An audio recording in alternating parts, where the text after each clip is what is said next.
Cecil Rhodes had dreamed of a railway line stretching from the Cape in South Africa to Cairo in Egypt and hired a friend to build it.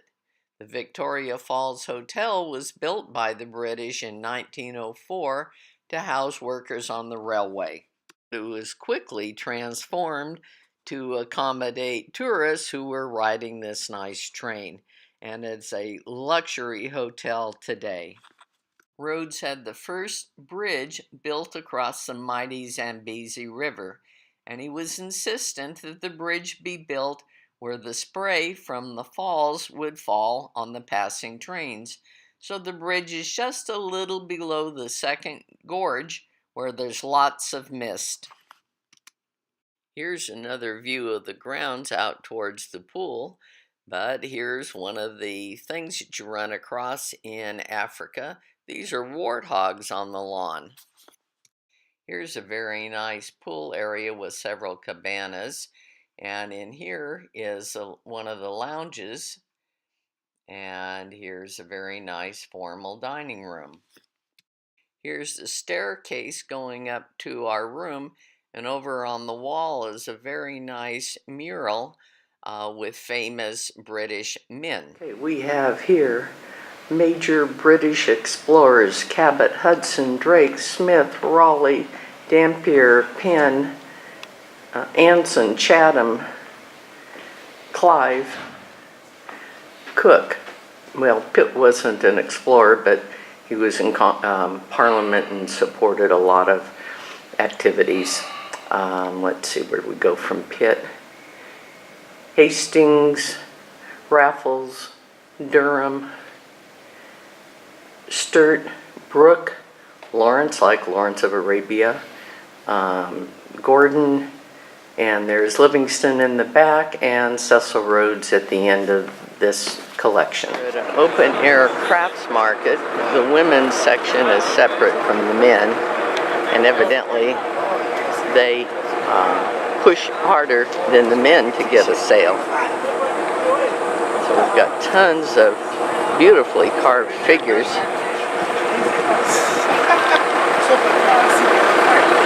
No, we have not seen the This is yours here? This is my brother's work.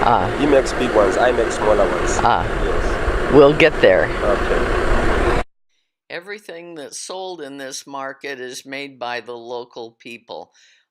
Included are things like batik fabrics, tribal drums, marimbas, jewelry, bowls, chessboards, wooden and stone carvings, including the famous soapstone carvings of the Shona tribe.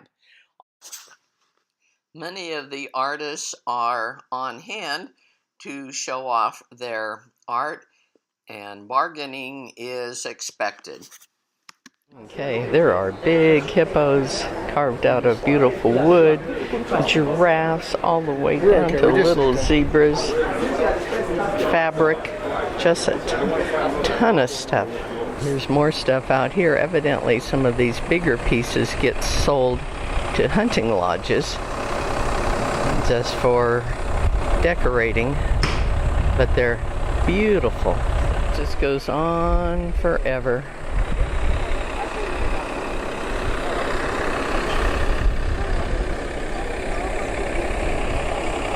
The ladies have the purses, the clothes, the pillow covers, and the men have all the carving stuff. Every tour we've taken with Vantage Tours has included a home-hosted dinner as a cultural connection. We divided into 3 smaller groups, and we each had dinner with a different family in Victoria Falls. A brother and sister were our host.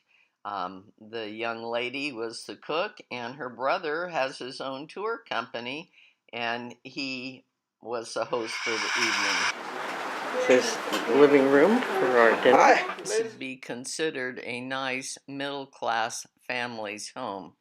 There are several bedrooms that we didn't see. Traditionally in Zimbabwe, people sat on low stools or gathered around a mat on the floor, but today Most families have tables and chairs. They also use utensils, but a lot prefer to eat with their fingers, only using their right hand. Before eating, our hostess came around with a basin and a kettle of warm water and offered it to the men to wash their hands, and then the women after the men. Relish, okay? So that's carpenter or small fish, we call it. Small fish, yeah. Yes. So that's like very tiny fish, no scales, no bones in it. How about that? And this is kale in peanut butter. Okay. And this is mopani worm, of course, that's the highlight for tonight. Oh, yeah, right. You're gonna have to do that and eat it and enjoy it. No one goes without eating that. Honey worms are a staple part of the diet in rural areas of Zimbabwe and a delicacy in the city.